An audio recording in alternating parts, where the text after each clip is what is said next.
భగవాన్ శ్రీ సత్యసాయి శత జయంతి మహిమ సుమమాల. భగవాన్ శ్రీ సత్యసాయి బాబా వారు సాక్షాత్ అవతార పురుషులు. వారు జన్మించినప్పటి నుండి అనేక మహిమలు చూపి మానవతా విలువలను ఆచరణాత్మకంగా బోధించి మానవులను మంచి మార్గంలో పెట్టి ఉద్ధరించటానికై అవతరించారు. ఎందరికో ఎన్నో అవకాశాలు ఇచ్చి వారి ద్వారా సాయి సేవ పేర సమాజ సేవ చేయించి తరింపచేశారు. ప్రజలు సుఖ సంతోషాలకై ఎన్నో పథకాలు రూపొందించారు. విద్య, వైద్య, త్రాగునీటి సదుపాయాలు కల్పించారు. చిన్న కథలతో ఉన్నమాట తెలుపుచున్న మాట, పద్య సూక్తులతో పండిత పామరులనందరినీ ఆనందింపజేశారు. ఒకటా రెండా స్వామివారు చేసిన సదుపాయాలు ఎన్నెన్నో. స్వామివారి శత జయంతి సందర్భంగా వారి అవతార వైభవాలను కొన్నింటిని స్మరించుకొని స్వామివారి పాదాల చెంత మహిమా సుమమాలను సమర్పించుకుందాం.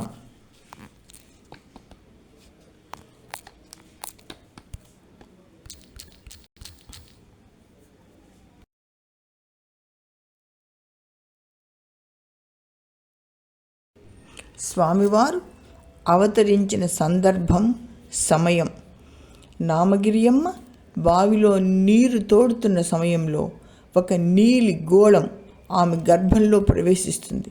స్వామివారు అలా ప్రవేశ గర్భంగా జన్మించారు. వారి ఇంట సంగీత వాయిద్యాలు వాటంతట అవే మ్రోగడం ఒక సత్పురుషుని ఆగమన సూచన.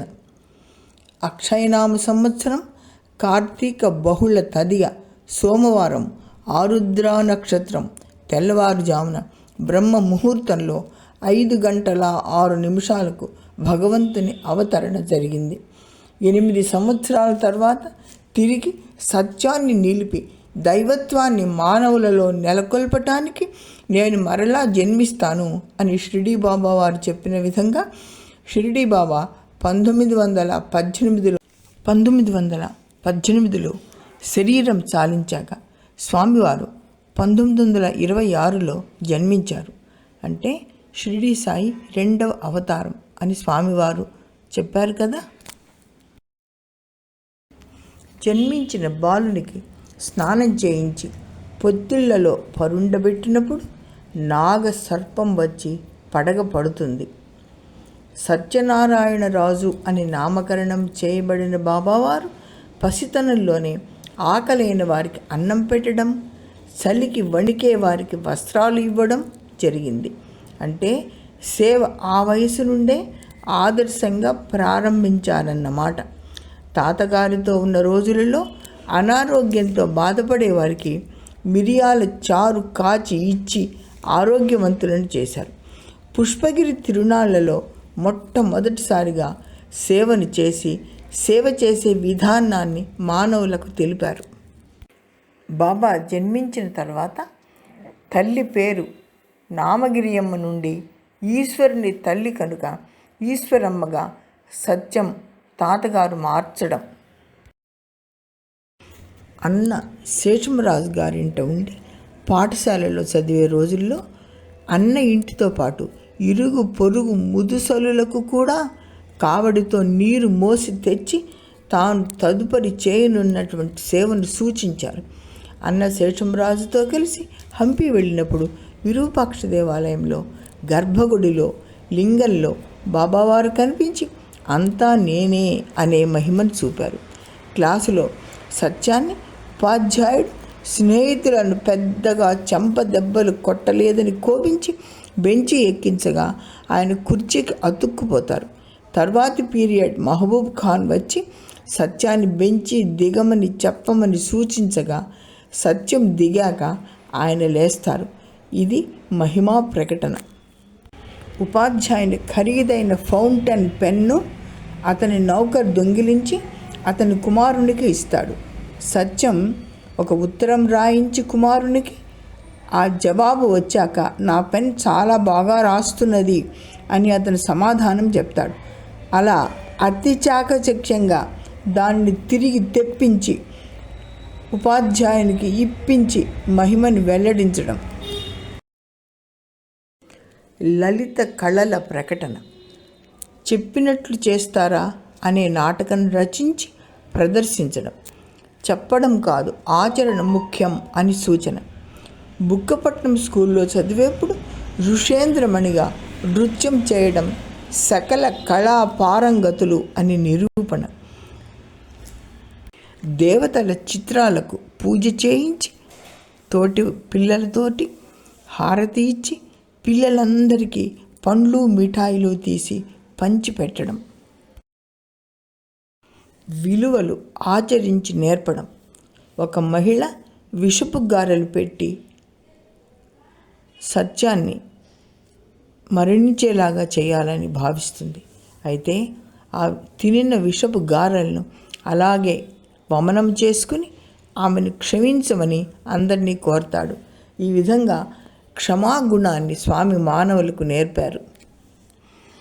బాలబాబా గడ్డి పైకప్పుగా ఉన్న వసారాలో నిద్రించే సమయంలో దుండగులు నిప్పు పెట్టగా ఆ గది మీద మాత్రమే వర్షం కురిసి అగ్ని ఆరిపోతుంది. వారిని కూడా క్షమించమంటారు బాబావారు. కరణం సుబ్బమ్మను కోరి పొడవాటి గౌను కుట్టించుకొని ధరిస్తారు.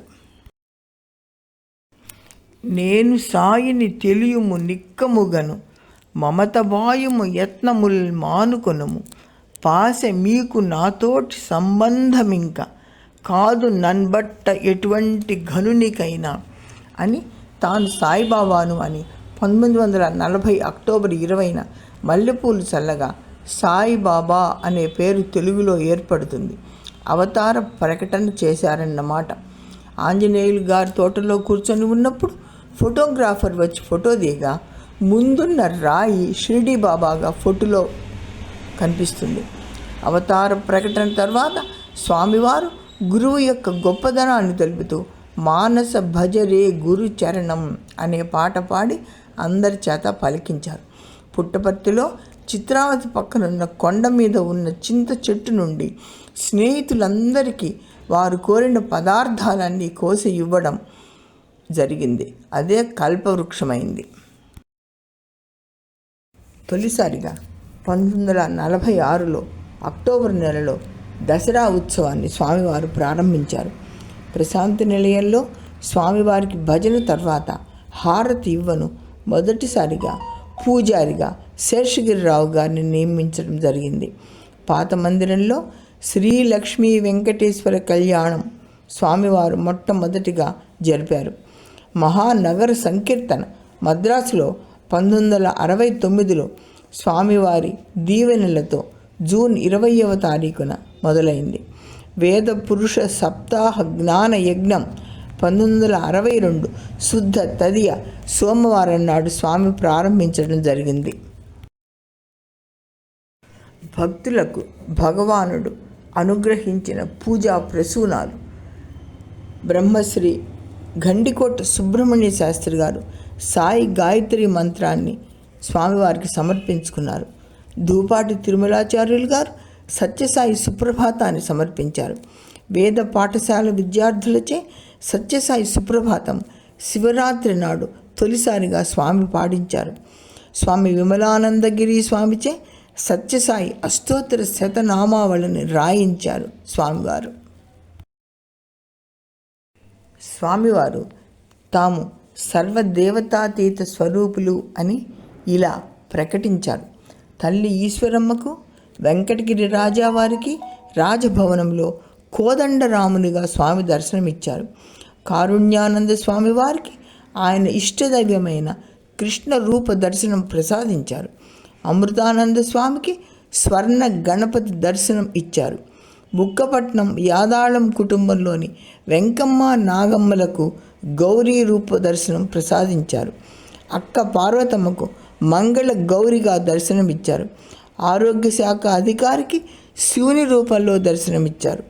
మైసూరు భట్ కుటుంబానికి సుబ్రహ్మణ్యేశ్వర స్వామి వారి ఇష్టదైవ రూపంలో దర్శనం ప్రసాదించారు. ప్రశాంతి నిలయంలో కొత్త మందిరం అనే భజన మందిరం ఏర్పడ్డాక భక్తుల సమస్యలు తీర్చి, ఇంటర్వ్యూలు ప్రసాదించి, ఆశీర్వదించటం, విభూతి ప్రసాదించడం స్వామి భక్తులకు ఇచ్చినటువంటి వరం.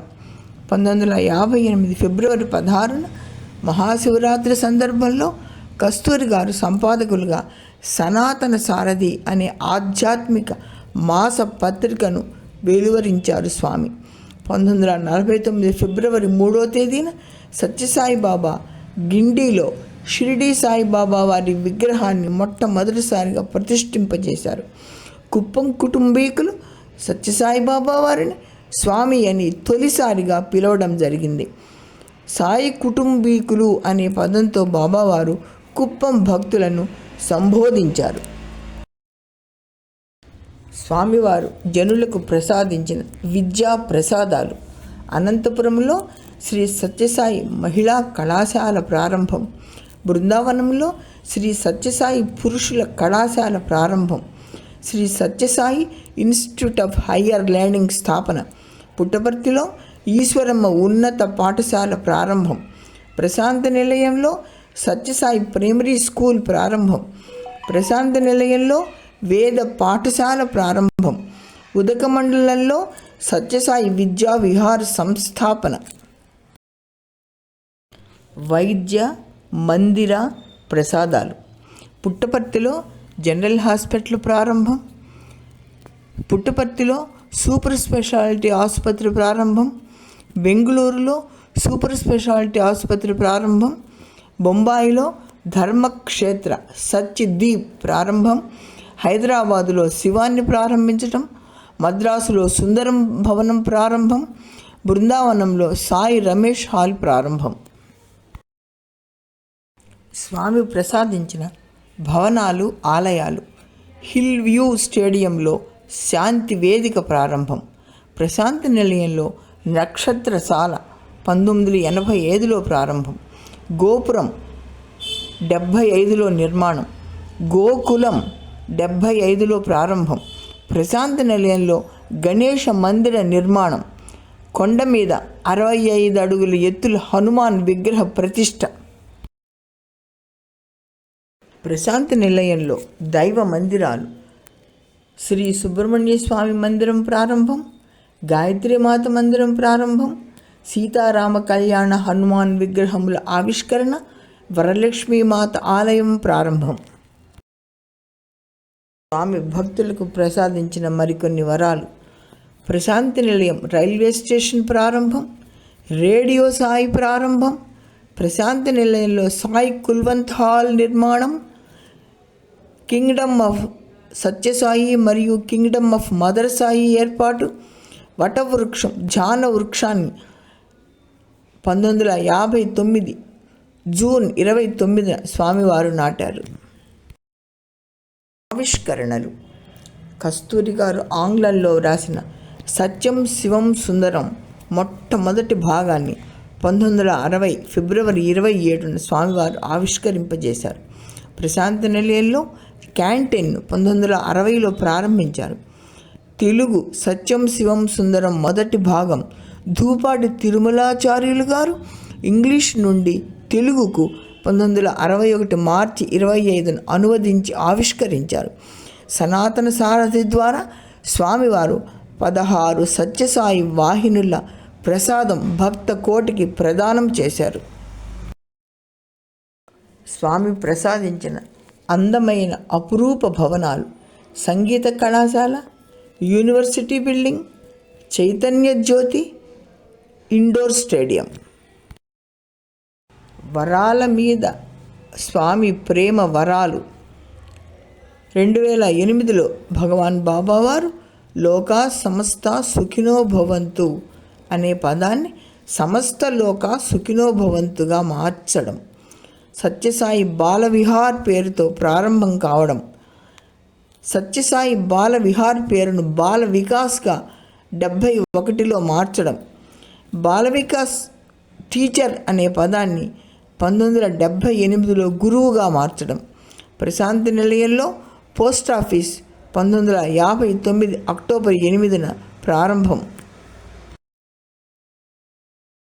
ప్రేమమూర్తి మరికొన్ని ప్రసాదాలు. మత సామరస్యతకు చిహ్నంగా సత్యసాయి సర్వధర్మ చిహ్నాన్ని ఏర్పాటు చేశారు. వేద పురుష సప్తాహ జ్ఞాన యజ్ఞాన్ని ప్రారంభించారు. నవంబర్ 19న మహిళా దినోత్సవాన్ని ప్రారంభించారు. సామూహిక ఉపనయనాలు నిర్వహించి గాయత్రి మంత్ర ప్రాముఖ్యతను తెలియజేశారు. స్వామి ప్రసాదించిన కానుకలు. వైట్ఫీల్డ్లో స్వామి నివసించను త్రయీ బృందావన నిర్మాణం, ప్రశాంతి నిలయంలో భద్రతా దళాన్ని ఏర్పాటు చేయడం, ప్రశాంతి నిలయంలో శాంతి స్తూప నిర్మాణం, స్వామి నివసించను యజుర్ మందిర నిర్మాణం, సత్యసాయి విద్యా సంస్థల విద్యార్థులచే క్రీడోత్సవాలు. స్వామివారు భక్తులకు ప్రసాదించిన పాటలు. ప్రపంచవ్యాప్తంగా భక్తులు పాడుకునే భజన తరువాత ఓం తత్ స శ్రీ నారాయణతు సర్వధర్మ ప్రార్థనను అనుమతించడం, ప్రపంచవ్యాప్తంగా భక్తులు పాడుకునే విభూతి పాటను ప్రసాదించడం, శమంతకం మణిభాష్యంచే వ్రాయించి స్వామి ఆశీస్సులతో అనుమతి పొందుతారామె. స్వామివారి సూచన మేరకు వ్రాసి రాగం కట్టి స్వామివారికి వినిపించారు. మద్రాసు రామ లక్ష్మణ సోదరులలో రామన్ గారు ప్రపంచవ్యాప్తంగా ఈనాడు భక్తులు పాడుకునే హారతి పాటను. శత జయంతి శత జయంతి శత జయంతి. భగవాన్ శ్రీ సత్యసాయి బాబా వారి శత జయంతి సందర్భంగా రంగు రంగుల విద్యుత్ దీపాలతో మెరిసిపోతూ మనసులను మురిపిస్తున్న పుట్టపర్తి ప్రశాంతి నిలయం కన్నుల పండుగగా దర్శించడం మన భాగ్యం కదూ. స్వామివారు చేసి చూపి చెప్పిన విలువలను పాటిస్తూ, స్వామి చూపిన మార్గంలో మనం నడుస్తూ, స్వామి మనకు ప్రసాదించిన ఈ 100 వరాలను స్మరిస్తూ అనుభవిస్తూ మన జీవితాలను స్వామివారి పాదాల చెంత అర్పించుకుందామా? జై సాయిరాం.